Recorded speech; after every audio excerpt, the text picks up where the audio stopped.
Bismillahirrahmanirrahim. Assalamualaikum warahmatullahi wabarakatuh.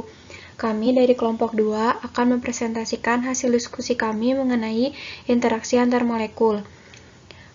Di mana anggota dari kelompok 2 yaitu ada Ana, Azizatul Rizki, Desi Susilawati, Laili Kurmatilah, dan M. Salman Abdul Fattah.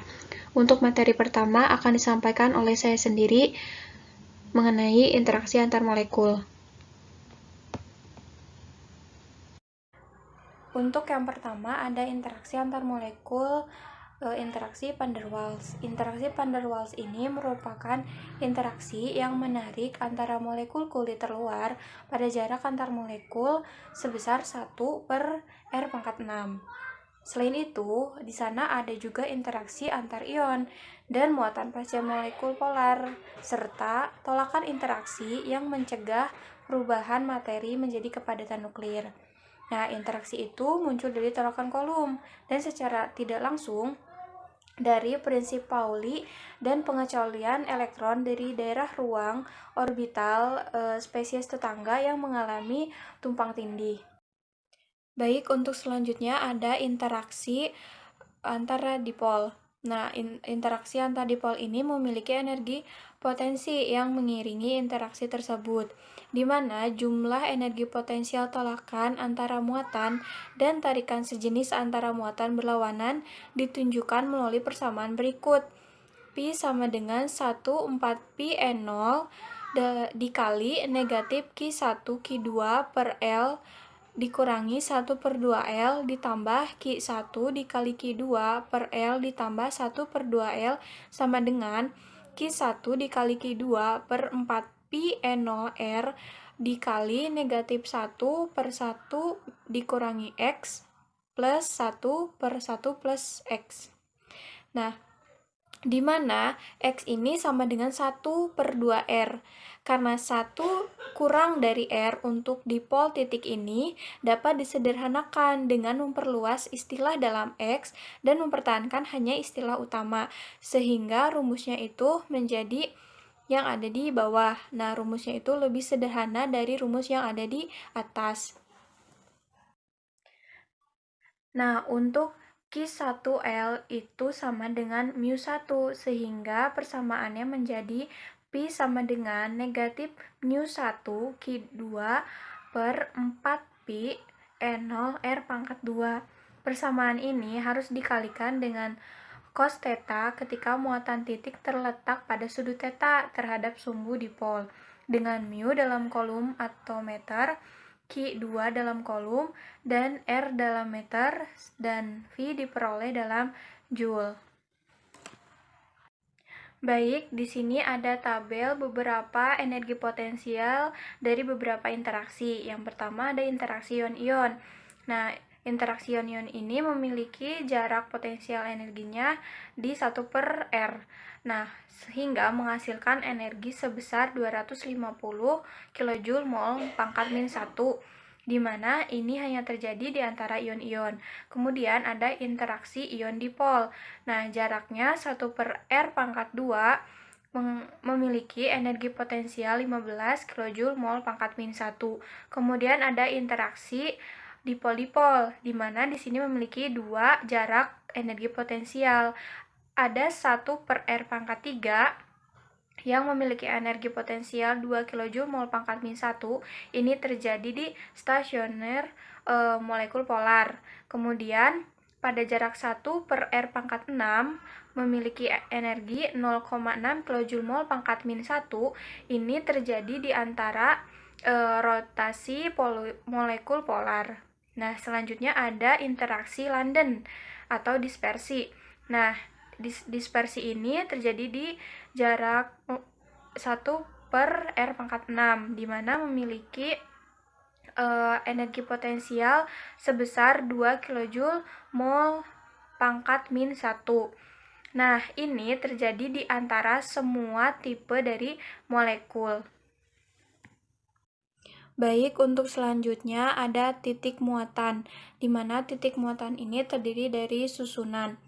Nah, kutub N adalah susunan muatan titik dengan momen kutub N tidak lebih rendah. Nah, di sana ada monopol. Monopol ini N sama dengan 1, yaitu muatan titik dan momen monopol adalah muatan keseluruhan. Kemudian ada dipol, N-nya sama dengan 2. Nah, ini sebuah susunan muatan yang tidak memiliki momen monopol atau tanpa muatan bersih. Kemudian ada kuadrupol, N sama dengan 3, terdiri dari susunan muatan titik yang tidak memiliki muatan bersih atau momen dipol.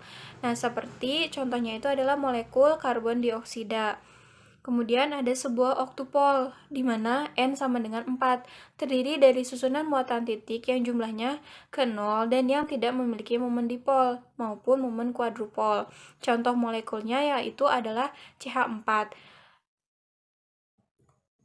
Nah, yang perlu diingat bahwa energi interaksi lebih banyak berkurang dengan cepat semakin tinggi urutan multipolnya. Untuk interaksi kutub N dengan sebuah empol, energi potensial bervariasi dengan jarak sebagai berikut, di mana di sana ada persamaan. Nah, di sini ada medan listrik. Menurut beberapa ahli, energi potensial dapat digunakan untuk menetapkan ketergantungan jarak dari kekuatan medan listrik yang dihasilkan oleh dipol, yaitu pada saat menghitung dipol momen diinduksi dalam satu molekul oleh molekul lain. Nah, untuk titik awal perhitungannya adalah kuat medan listrik yang dibangkitkan dengan muatan listrik satu titik, di mana memiliki persamaan E sama dengan Q dibagi 4Pi E0 R pangkat 2. Nah, nantinya bidang yang dihasilkan oleh dipol adalah jumlah bidang yang dihasilkan oleh setiap muatan parsialnya. Untuk pengaturan titik dipol, prosedur yang sama digunakan untuk mendapatkan energi potensial yang diberikan, yaitu dengan persamaan E sama dengan mu dibagi 2Pi E0 R pangkat 3. Nah, untuk medan listrik multipol, dalam hal ini dipol akan berkurang lebih cepat dengan jarak sebagai 1/R pangkat 3. Nah, daripada monopol atau muatan titiknya. Bismillahirrahmanirrahim. Baik, pembahasan selanjutnya mengenai interaksi dipol-dipol. Interaksi dipol-dipol ini terjadi ketika dua molekul dipolar berinteraksi satu sama lain melalui ruang. Ketika interaksi ini terjadi, bagian yang sebagian negatif dari salah satu molekul polar akan tertarik ke bagian yang sebagian positif dari molekul polar kedua. Jenis interaksi ini menyebabkan banyak fenomena penting, baik secara fisik maupun biologis. Contohnya seperti titik didih air yang meningkat. Kemudian, molekul dipol itu sendiri terjadi karena pembagian elektron yang tidak sama antara atom dalam suatu molekul. Atom-atom yang lebih elektronegatif akan menarik elektron yang terikat lebih dekat ke dirinya sendiri. Penumpukan kerapatan elektron di sekitar atom suatu molekul dapat menghasilkan dipol molekul, di mana satu sisi molekul memiliki muatan sebagian negatif dan sisi lainnya bermuatan positif. Nah, contohnya ada CO2. Kita tahu bahwa C dan O yang lebih elektronegatif adalah O, sehingga atom oksigen yang lebih elektronegatif ini akan menarik kerapatan elektron ke arahnya seperti yang ditunjukkan pada panah nih. Karena O lebih elektronegatif sehingga O ini akan menarik kerapatan elektron ke arahnya. CO2 ini memang molekul polar, tapi tidak memiliki momen dipol atau bukan molekul dipol. Kenapa? Karena hal ini disebabkan oleh persebaran elektronnya. Persebaran elektronnya berada pada posisi yang berlawanan sehingga muatannya saling menetralkan. Beda halnya dengan HF. Nah, HF ini adalah molekul dipol karena tidak adanya momen dipol yang berlawanan yang dapat mengakibatkan molekul netral atau molekul menjadi tidak dipol. Seperti itu. Selanjutnya ada energi potensial interaksi dipol. Energi potensial adalah energi maksimum yang tersedia untuk sebuah benda melakukan pekerjaan. Dalam fisika, kerja adalah besaran yang menggambarkan energi yang dikeluarkan saat gaya beroperasi pada jarak tertentu. Energi potensial ini bersifat posisional karena bergantung pada gaya yang bekerja pada suatu benda pada posisinya di suatu ketinggian. Energi potensial yang dimiliki suatu benda sebagai akibat dari posisinya dapat digunakan untuk melakukan pekerjaan. Tapi ingat, Hukum kedua termodinamika menyatakan bahwa jumlah kerja yang dilakukan oleh suatu benda tidak pernah dapat melebihi daripada energi potensial benda. Pada tingkat subatomik, atom bermuatan memiliki potensial listrik yang memungkinkannya berinteraksi satu sama lain. Potensial listrik ini tergantung pada polaritas muatan, kekuatan muatan, dan jarak. Molekul dengan muatan yang sama akan menolak satu sama lain saat mereka mendekat, sementara sebaliknya molekul dengan muatan yang berlawanan atau yang berbeda akan saling tarik-menarik. Nah, contohnya ada dua molekul yang keduanya memiliki muatan positif, sehingga kedua molekul ini akan saling tolak-menolak. Untuk dua partikel bermuatan positif yang berinteraksi pada jarak r, energi potensial yang dimiliki oleh sistem dapat ditentukan menggunakan hukum Coulomb. Energi potensial yang dimiliki oleh dua atom polar yang berinteraksi satu sama lain tergantung pada momen dipol, mu dari masing-masing molekul, r, dan orientasi di mana kedua molekul tersebut berinteraksi. Untuk kasus di mana interaksi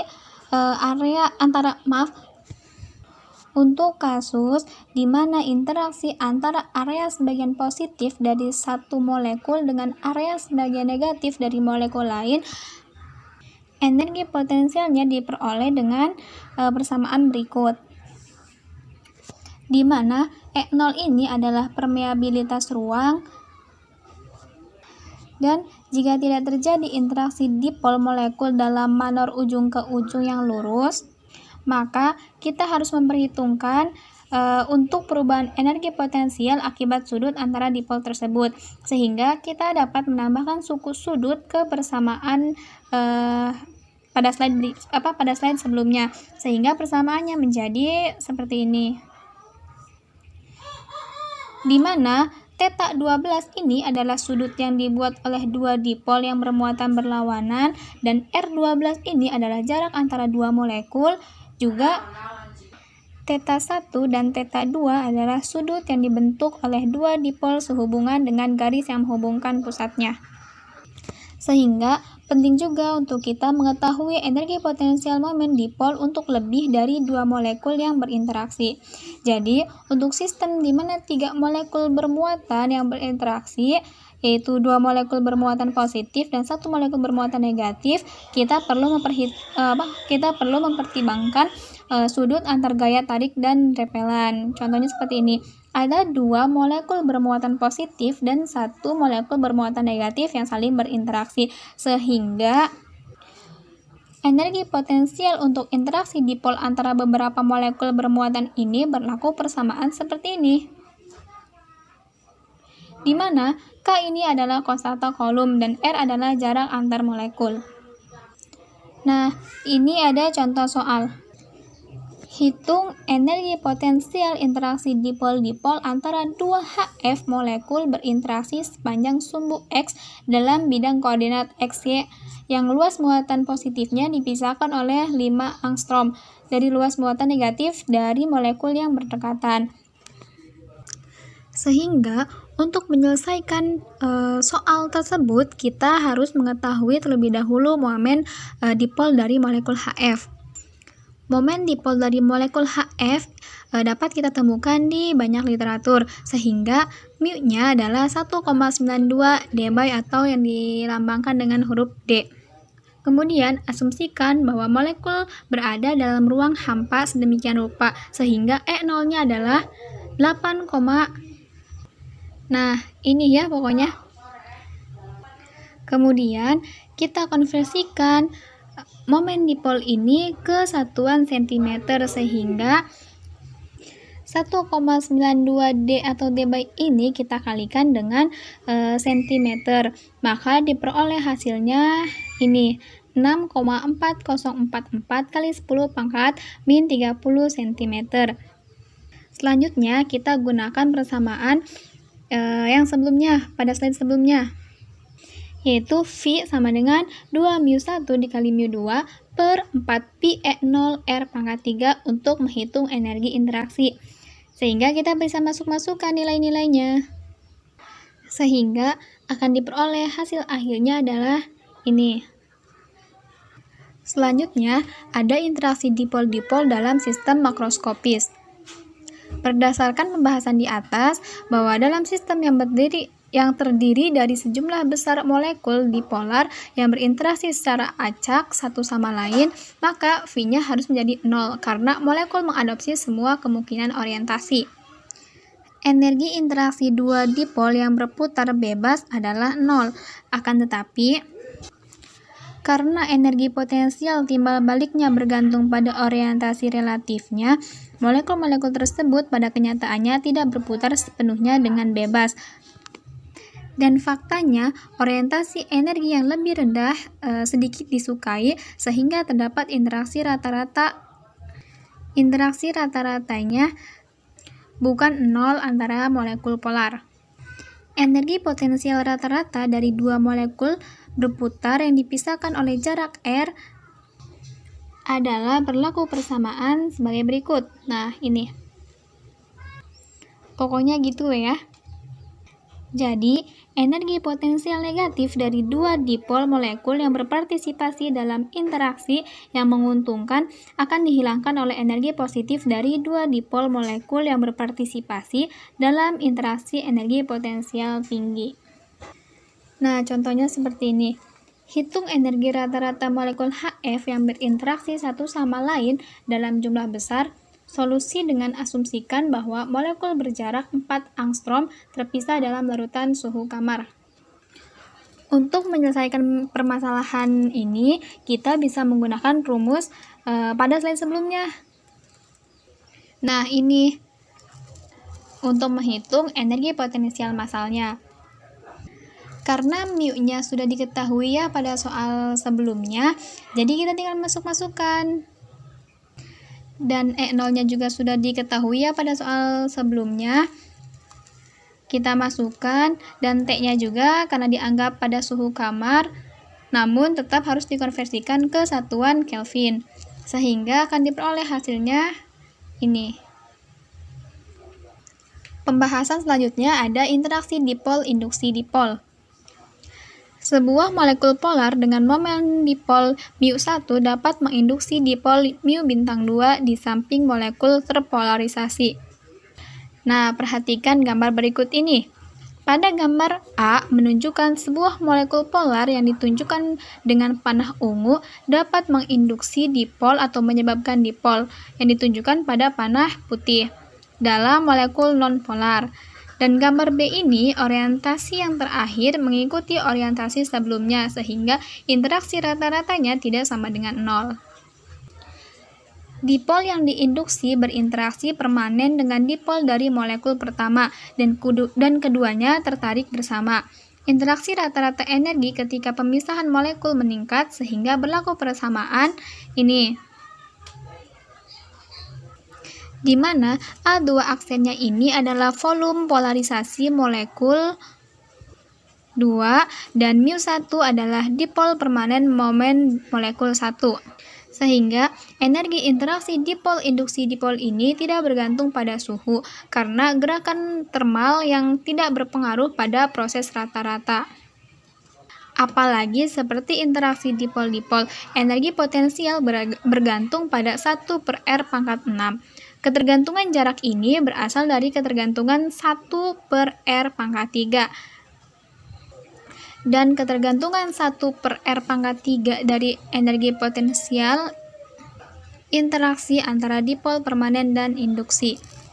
Untuk molekul dengan mu sama dengan 1 dBi atau D, seperti HCl, dekat molekul dengan volume polarisasi A aksen sama dengan 10⁻10⁻30 meter kubik seperti benzen, energi interaksi rata-rata adalah sekitar 0,8 kJ mol pangkat min 1 jika jaraknya adalah 0,3 nanometer. Seperti itu. Pembahasan selanjutnya saya serahkan ke pemateri.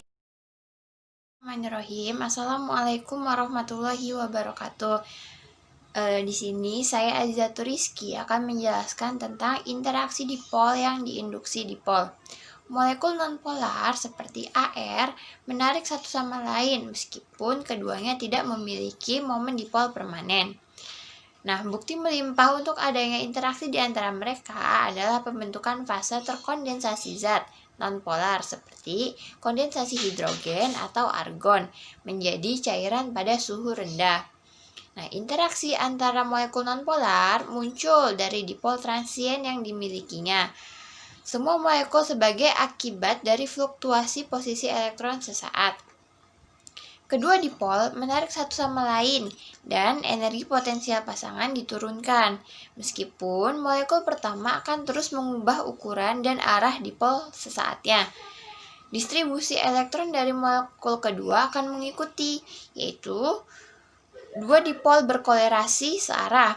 Karena kolerasi ini, tarikan antara dua dipol sesaat tidak rata-rata menjadi nol dan menimbulkan interaksi dipol yang diinduksi dipol. Interaksi ini disebut juga interaksi dispersi atau interaksi London.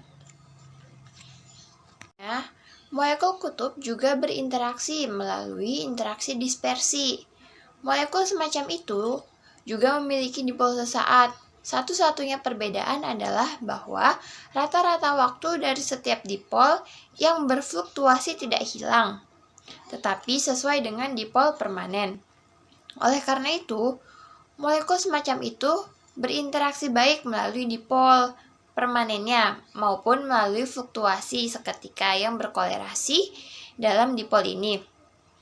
Kekuatan interaksi dispersi bergantung pada polarisasi molekul pertama karena momen dipol sesaat μ1 bergantung pada kelonggaran kontrol yang diterapkan muatan inti pada elektron terluar.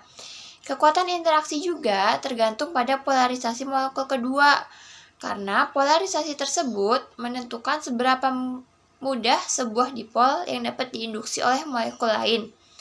Nah, perhitungan sebenarnya dari interaksi dispersi cukup terlibat, tetapi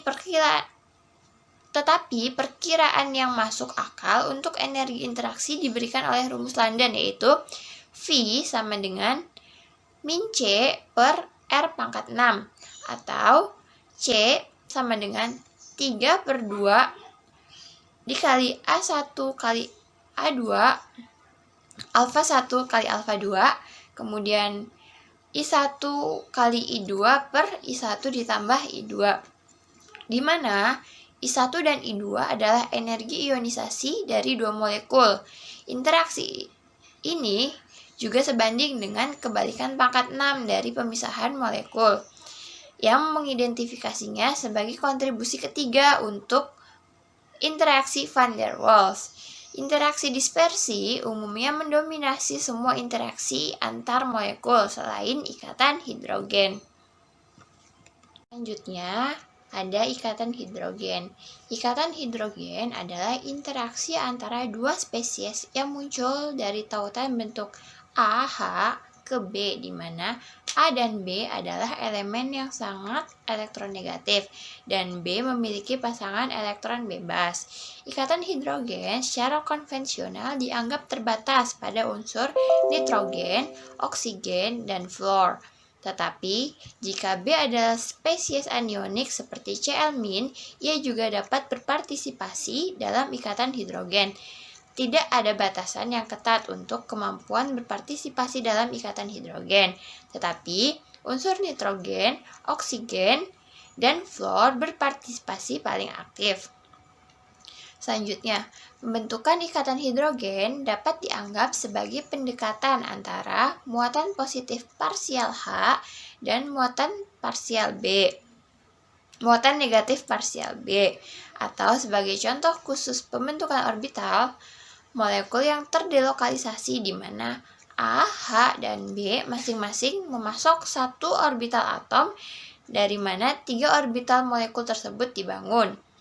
Jadi, jika ikatan AH dianggap terbentuk dari tumpang tindih orbital di A, psi A, dan orbital hidrogen 1s, kemudian psi H, dan pasangan elektron bebas di B menempati orbital di B, psi B, maka jika kedua molekul tersebut adalah berdekatan, kita dapat membangun 3 orbital molekul dari 3 orbital basis, yaitu dengan rumus psi sama dengan C1 dikali psi A ditambah C2 dikali psi H ditambah C3 dikali psi B.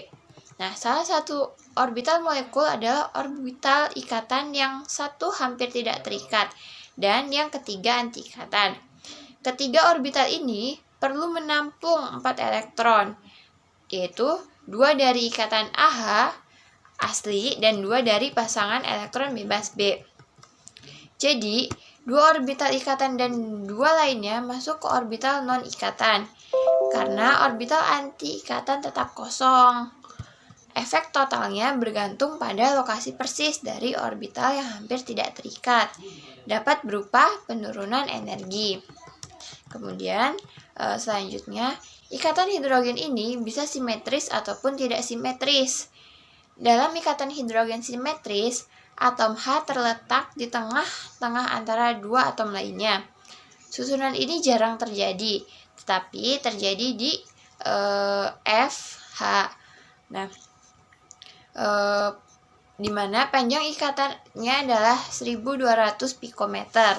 Yang lebih umum adalah susunan tidak simetris, di mana ikatan AH lebih pendek daripada ikatan H. Mungkin sekian yang dapat saya sampaikan. Materi selanjutnya akan dibawakan oleh teman saya. Terima kasih.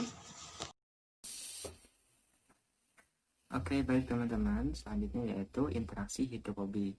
Nah, di sini kita akan mengetahui apa itu interaksi hidrofobik.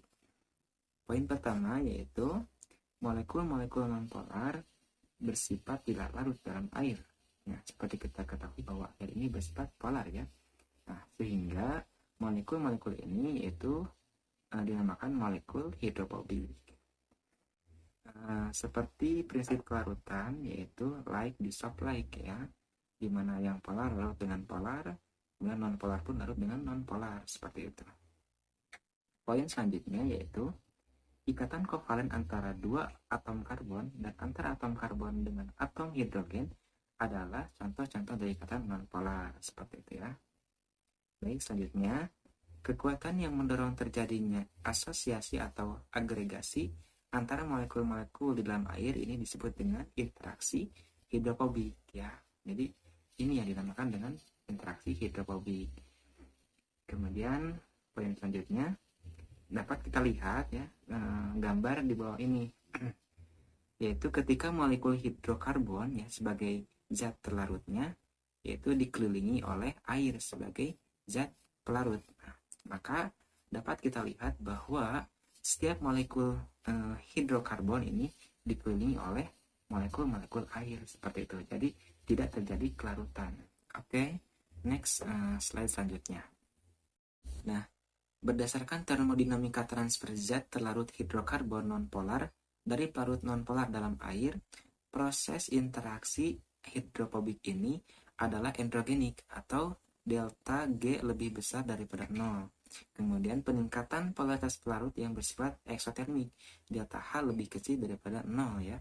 Dan penurunan entropi yaitu delta S lebih kecil dari 0 yang menjelaskan energi Gibbs bernilai positif. Nah, selanjutnya cara menghitung hidrofobisitas dari gugus kecil R yaitu dengan menggunakan rumus atau dengan mendefinisikan konstanta hidrofobisitas yang dilambangkan dengan V ya, di mana V sama dengan log S per S0, yang mana S ini adalah rasio kelarutan molar senyawa Ra dalam oktanol pelarut nonpolar dalam air. Kemudian S0 adalah rasio kelarutan molar senyawa Ha dalam oktanol dengan air, seperti itu. Oleh karena itu, nilai positif P itu menunjukkan hidrofobisitas, sedangkan nilai negatif P yaitu menunjukkan hidrofilisitas, seperti itu. Nah, sebagai contoh itu ada nilai V untuk R pada berbagai rantai karbon ya. Nah, untuk nilai masing-masing V-nya yaitu dari 0,5 sampai 2,5. Nah, dari sini kami menyimpulkan bahwa hidrokarbon jenuh asiklik menjadi lebih hidrofobik karena panjang rantai karbon itu bertambah. Tren ini dapat dirasionalkan dengan delta H menjadi lebih positif dan delta S lebih negatif dengan bertambahnya jumlah atom karbon dalam rantai, seperti itu. Oke, next slide selanjutnya. Pada tingkat molekuler, pembentukan sangkar pelarut di sekitar molekul hidrofobik itu melibatkan pembentukan ikatan hidrogen baru di antara molekul pelarut. Nah, ketika banyak molekul zat pelarut berkumpul secara bersamaan, maka kan lebih sedikit sangkar yang dibutuhkan, walaupun ukurannya lebih besar. Kemudian, lebih banyak molekul pelarut yang bebas bergerak. Nah, akibat pembentukan molekul hidrofobik ini adalah penurunan organisasi pelarut dan peningkatan entropi. Oke, next. Di sini kita akan mempertimbangkan molekul yang tidak dapat berpartisipasi dalam pembentukan ikatan hidrogen. Nah, selanjutnya, total energi interaksi yang menarik antara molekul yang berputar kemudian merupakan jumlah dari 3 kontribusi van der Waals. Nah, yang mana hanya interaksi dispersi yang berkontribusi jika kedua molekul nonpolar. Nah, dalam fase fluida, ketiga kontribusi terhadap energi potensial bervariasi sebagai pangkat 6 terbalik dari pemisahan molekul. Nah, jadi kita dapat menuliskan dalam persamaan di bawah ini ya, seperti dalam PPT, yaitu V sama dengan negatif C pangkat 6 per R6, seperti itu. Di mana C ini adalah koefisien yang bergantung pada identitas molekul. Oke. Nah, meskipun persamaan ini lebih banyak digunakan ya, namun ada beberapa hal yang harus kita perhatikan. Yang pertama, kita hanya memperhitungkan interaksi dipolar dari berbagai jenis, karena interaksi tersebut itu memiliki rentang terpanjang dan dominan jika pemisahan rata-rata molekulnya besar. Kemudian yang kedua, ekspresi diturunkan dengan mengasumsikan bahwa molekul dapat berputar bebas secara wajar, ya, seperti itu. Nah, poin selanjutnya yaitu tidak ada alasan untuk mengandaikan bahwa energi interaksi 3 atau lebih molekul adalah jumlah dari energi interaksi berpasangan saja. Hal ini dapat kita perkirakan dengan menggunakan rumus dari Axelrod-Taylor. Nah, di mana V sama dengan min C6 per R pangkat 6 AB min C6 per R pangkat 6 BC min C6 per R pangkat 6 CA plus C aksen per RAB dikali RBC dikali RCA pangkat 3. Dengan C aksen itu sama dengan A dikali 3 cos theta A dikali cos theta B dikali cos theta C ditambah 1. Nah, parameter A kira-kira sama dengan 3 dikurangi 4 alfa aksen C6. Nah, sementara sudut theta adalah sudut dalam dari segitiga yang dibentuk oleh 3 atom. Seperti itu. Terima kasih. Bismillahirrahmanirrahim. Baik, saya Layli Kurmatilah akan melanjutkan materi. Nah, sekarang kita akan membahas tentang impact on medicine. Ada 2 pokok bahasan yang kita akan bahas. Yang pertama itu pengenalan molekuler, kemudian rancangan obat. Nah, obat adalah molekul kecil atau protein yang mengikat situs reseptor tertentu dari suatu target molekul, seperti protein atau asam nukleat yang lebih besar dan menghambat perkembangan penyakit. Untuk merancang terapi yang efisien, kita perlu mengetahui bagaimana mengkarakterisasi dan mengoptimalkan interaksi molekuler antara obat dan target. Nah, selanjutnya, pengikatan ligan dengan biopolimer atau inang diatur oleh interaksi molekuler. Untuk merancang terapi yang efisien, kita perlu mengetahui bagaimana mengkarakterisasi dan mengoptimalkan interaksi molekuler antara biopolimer dan ligan. Nah, contoh kompleks ligan protein biologis termasuk kompleks enzim substrat, kompleks antigen antibodi, dan kompleks reseptor obat. Nah, dalam semua kasus ini, situs di ligan berisi grup fungsional yang dapat berinteraksi dengan grup fungsional komplementer dari biopolimer. Misalnya, grup donor ikatan hidrogen ligan harus ditempatkan di dekat grup akseptor ikatan hidrogen dari inang agar ikatan yang erat terjadi. Nah, biasanya banyak kontak antar molekul spesifik harus dibuat dalam kompleks ligan protein biologis, dan akibatnya ligan hanya mengikat protein yang serupa secara kimiawi. Aturan ketat yang mengatur pengenalan molekuler ligan oleh biopolimer mengontrol setiap proses biologis dari metabolisme hingga respon imunologis dan memberikan petunjuk penting untuk desain obat yang efektif untuk pengobatan penyakit. Nah, selanjutnya ada dua strategi utama untuk menemukan obat, yaitu dengan metode QSAR dan QSAR 3 dimensi. Nah, dalam desain berbasis struktur, obat baru dikembangkan berdasarkan struktur yang diketahui dari situs reseptor dari target yang diketahui. Namun, dalam banyak kasus sejumlah senyawa yang disebut timbal diketahui memiliki beberapa aktivitas biologis, tetapi sedikit informasi yang tersedia tentang target. Nah, untuk merancang molekul dengan peningkatan efektivitas farmakologis, nah hubungan struktur aktivitas kuantitatif atau disebut dengan metode QSAR sering dibuat dengan menghubungkan data aktivitas senyawa timbal dengan sifat molekul. Juga disebut dengan deskriptor molekul yang dapat ditentukan baik secara eksperimental atau komputasi. Nah, ada 3 tahapan dari metode ini, yaitu tahap pertama adalah kompilasi deskriptor molekuler untuk senyawa timbal dalam jumlah yang sangat besar. Nah, kemudian tahap kedua yaitu aktivitas biologis dinyatakan sebagai fungsi dari deskriptor molekuler. Nah, terakhir aktivitas kandidat obat dan dapat diperkirakan dari deskriptor molekulernya, dan persamaan QSAR baik dengan interpolasi atau ekstrapolasi data.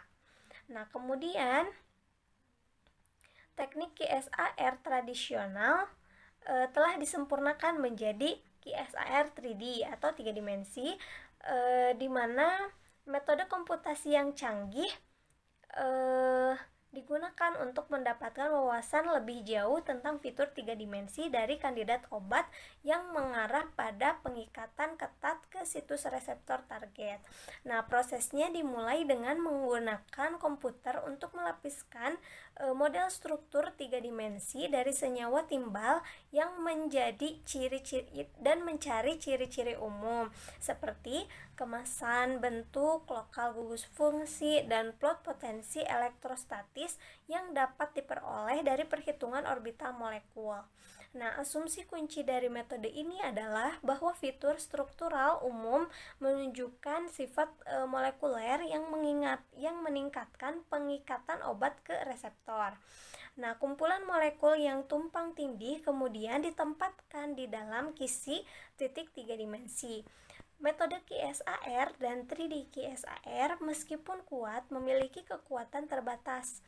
Prediksi hanya sebaik data yang digunakan dalam korelasi dapat diandalkan dan berlimpah. Namun, teknik tersebut telah berhasil digunakan untuk mengidentifikasi senyawa yang memerlukan elaborasi sintetik lebih lanjut, seperti penambahan atau penghilangan gugus fungsi dan pengujian. Baik, sekian yang dapat kelompok kami sampaikan. Semoga apa yang kami sampaikan bisa bermanfaat. Kemudian mohon maaf apabila banyak kesalahan dan kekeliruan saat menyampaikan materi. Saya ucapkan terima kasih. Wassalamualaikum warahmatullahi wabarakatuh.